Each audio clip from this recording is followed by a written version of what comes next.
Yes, again, alright mga minamahal, Alicia ninyo, nagbabalik muli para sa ating panibagong video. So, ano kaya yung nangyari, no, mga minamahal? Dito nga po kay Senator Bam Aquino at bakit parang tila baga medyo kumikiling, medyo parang merong pinapanigan. Ito nga pong si Senator Bam Aquino. I don't know kung if he really testing the water or talagang bumaliktad na.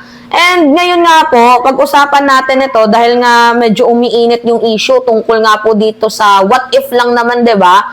Magkaroon ng warrant of arrest itong sina Senator Ronald Bato de la Rosa at itong si Senator Bongo. Ano kaya yung dapat na gawin ng Senado? Kasi syempre, senador itong si Bato de la Rosa at itong si Bongo. Ano yung magiging first step or hakbangin nila? Whether kung makikipag-cooperate ba ang bansang Pilipinas para maaresto itong sila Bongo at itong sila Bato, or bibigyan ng proteksyon dito nga po sa Senado. Nauna na nga po kasi na nagpahayag ng statement, mga minamahal, itong si Ping Lacson. Actually, sige, basahin lang muna natin yung sinabi noon ni Senator Ping Lacson, mga minamahal. Ito kasi yung sabi ni Ping.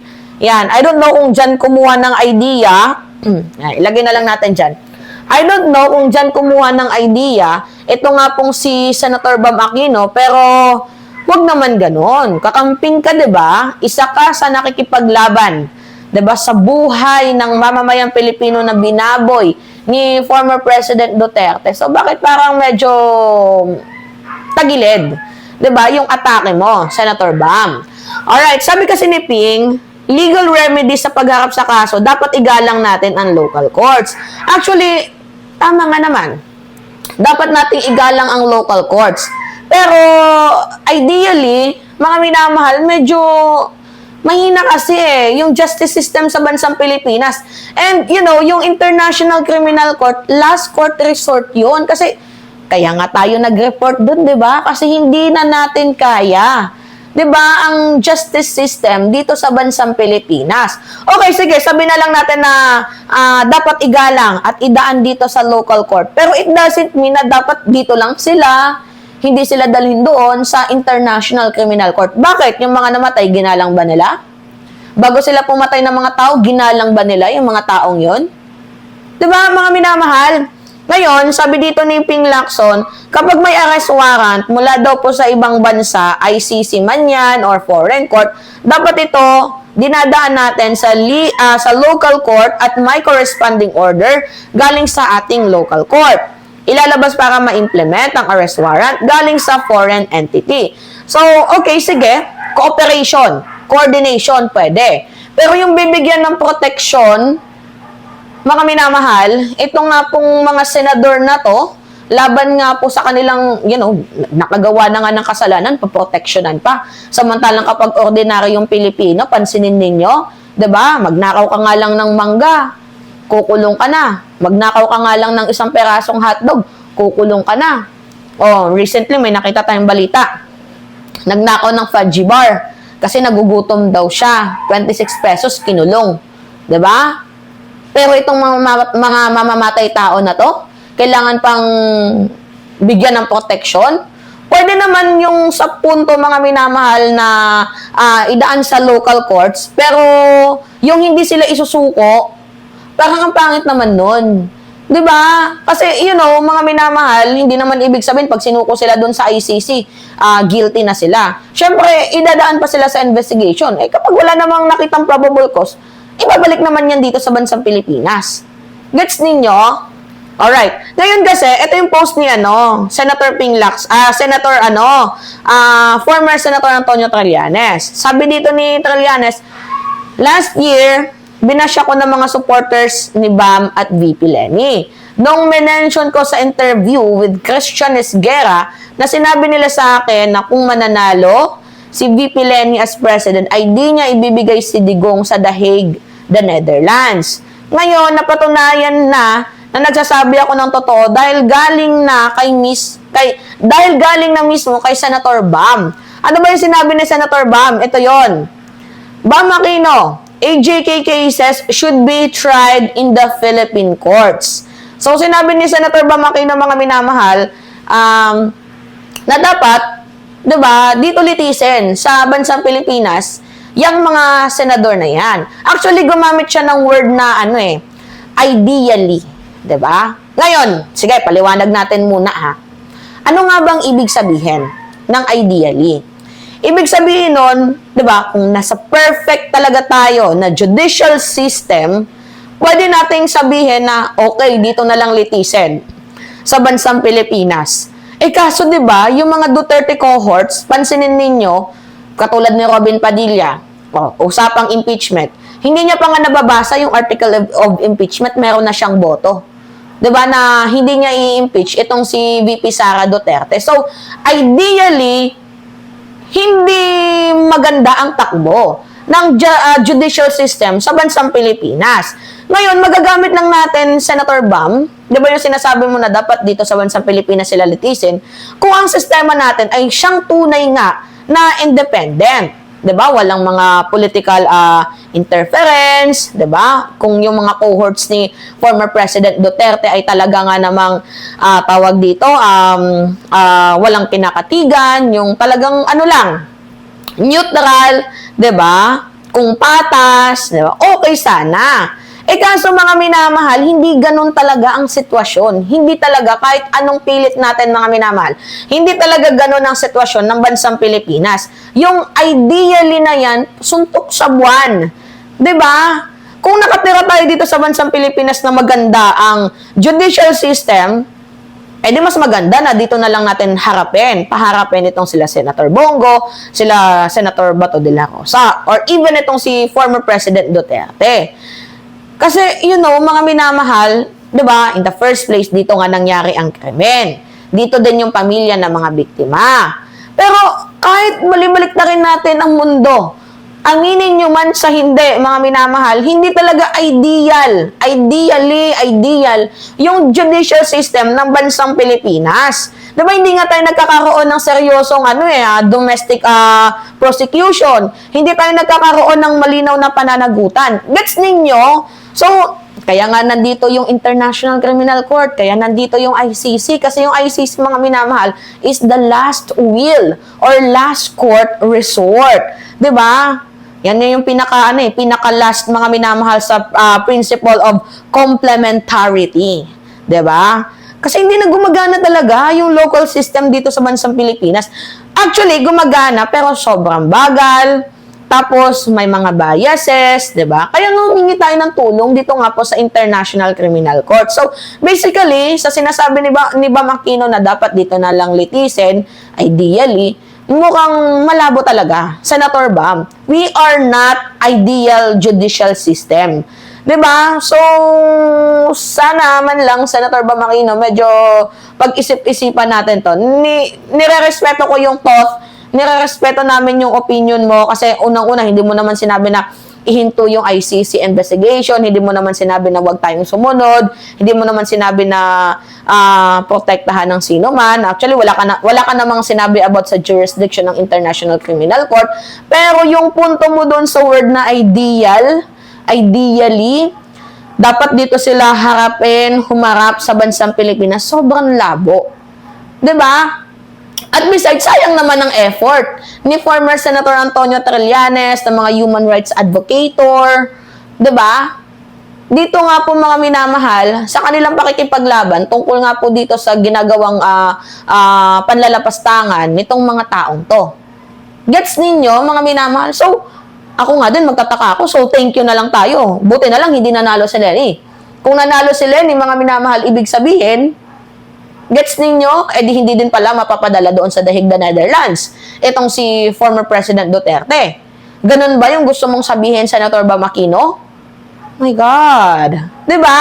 Alright, continue tayo, mga minamahal. Sabi dito, this is personal to us na mga nag-file ng kaso, nag-alaga ng mga testigo at nangalap ng mga ebidensya para lang makamit ang hustisya na di may bigay-bigay dito sa Pilipinas. Kahit gaano mo papaikutin, 9 na taon ang inantay ng mga pamilya ng mga biktima. Habang ang mga nagbibida-bida ngayon na may malasakit kuno sa mga biktima ay wala namang ginawa nung kasagsagan ng AJK. Alam ko kung saan yung pinanggagalingan, kung saan yung hugot ni former Senator Antonio Trillanes. Kasi, di ba, sabi niya pa nga, mga minamahal, 9 na taon silang nag-alaga ng mga testigo, 9 na taon silang nangalap ng mga ebidensya, tapos dito lang mananagot yung mga yan, dito nga sa napaka-imperfect na judicial system sa bansang Pilipinas. Diba? Wala nga tayong kakayahan mga minamahal kasi tingnan ninyo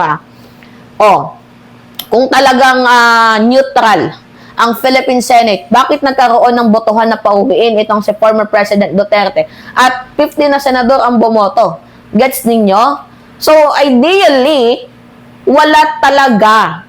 Huwag mong ipilit, Senator Bam, na dito sila paimbestigahan dahil wala nga tayong perfect na ideal judicial system. Kasi puro bano, puro abnormal, puro mga, loyal ako kay ganito, ganyan. Yung isa pa nga, sabi niya, kahit sunugin niyo ako, amoy Duterte ako. Did you really get the point, Senator Bam Aquino? So, ideally, mga minamahal, wala talaga. Sobrang labo. Dahil sabi ko nga sa inyo, paulit-ulit, hindi fair, hindi neutral yung mga senador natin dito. 'Di ba? Pansinin ninyo. Alright, continue tayo sa ating pagbabasa dito sa sinabi ni former Senator Antonio Trillanes. Actually, hindi tayo kumakampit kay Trillanes. Dito lang tayo sa totoong facts. Dito lang tayo mga minamahal sa talagang mas nararapat na ibigay natin dito nga po sa mga biktima ng madugong war on drugs ni former President Duterte. Sabi niya dito, para maliwanag, Senator Bam, kung talagang naniniwala kang dapat dito litisin ng mga AJK cases, kinasuhan mo ba sa local courts at si Digong at ang iba pang mga co-perpetrators nung panahong iyon? Kaso wala Hindi ka kumilos, Senator Bam Aquino. Para kang umusbong na kabute ngayon na nagbibida-bida. Hindi mo man lang naisip yung sakripisyo. Hindi mo man lang ba naisip yung pagod, puyat, sa loob ng 9 na taon na inilaan ni Trillanes at ng mga biktima para nga po mapanagot itong si former President Duterte. Kung talagang totoo na sinabi mo nung 2022 election, diba, na hindi ipapakulong ninyo itong si former President Duterte kung nanalo itong si Leni Robredo, abay buti na lang mga minamahal na hindi nanalo itong si Leni. Dahil up to this moment pala, baka nga si Leni na-impeach pa yan kapag napagtripan ng mga DDS. So, ito yung sinasabing God works in a mysterious ways. 'Di ba? Dati nga si Trillanes tinatawag pa nating ng Julul, Trililing, Kineme Eklabush, 'di ba?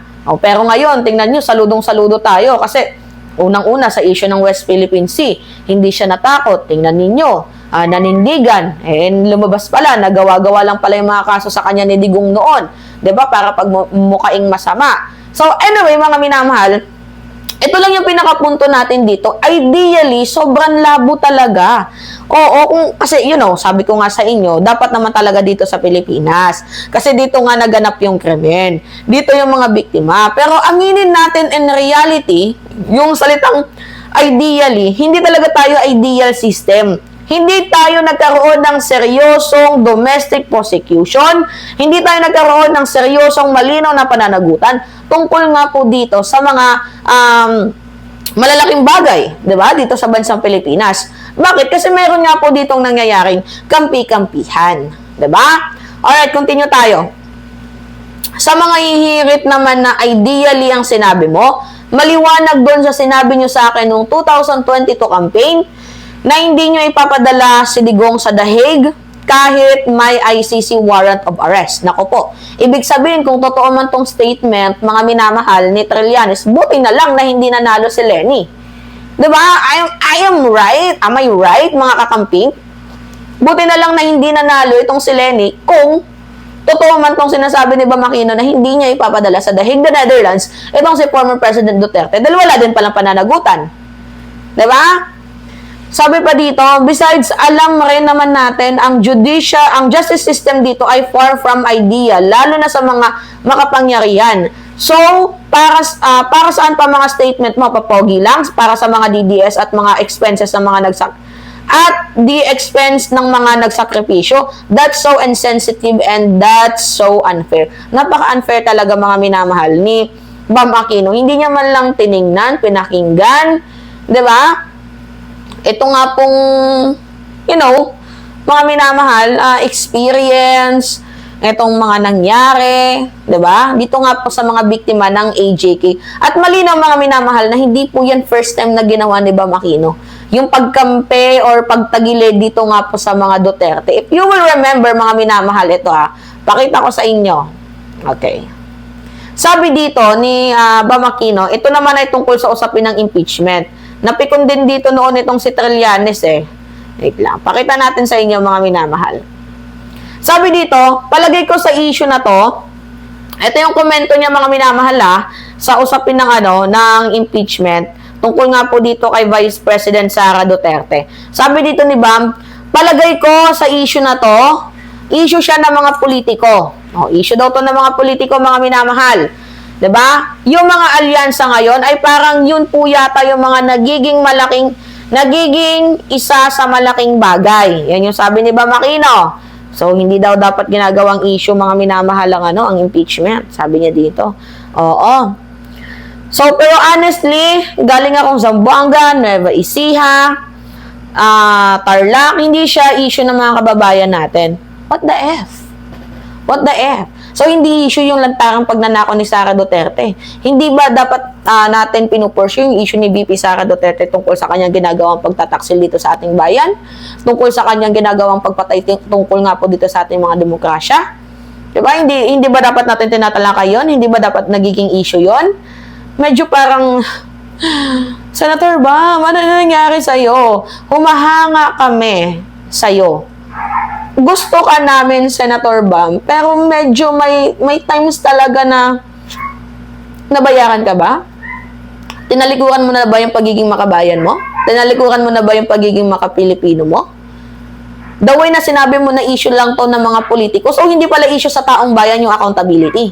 Hindi pala issue sa taong bayan yung tawag dito. Hindi pala issue sa taong bayan mga minamahal ang pagnanakaw ni VP Sara Duterte, yung kanyang ginagawang paglamyerda, yung kinabukasan ng ating bayan. So, hindi pala dapat issue yon. Dapat pala manahimik tayo. Ganun ba dapat yon? Medyo sabi ko nga sa inyo, ano ba, naliligaw na ba ito ng landas? Itong si Senator Bam Aquino, ano na nangyari sa'yo? 'Di ba? We love you and we like you so much. The way na yung mga, tawag dito, yung mga platforms mo, agenda mo, okay naman pero bakit parang tumatagilid ka dito? Ano yan, namamangka ka sa dalawang ilog? Hindi, mga minamahal, nagtatanong lang tayo kung namamangka ba itong si Senator Bam Aquino sa dalawang ilog. 'Di ba? Or talagang nawala na yung amor mo sa paglilingkod sa taong bayan? Or namumulitika ka na lang, natututo ka ng mamulitika at tinatanggal mo na yung prinsipyo mo, tanong lang. Diba? Wala naman ata masamang magtanong, mga minamahal. Mahal mo pa ba ang taong bayan? Ikaw pa ba yan, Senator Bam? Diba? Nakakalungkot isipin dahil yung senador na inaasahan natin na isa sa magtatanggol sa taong bayan, bakit parang nawala na? Hindi na natin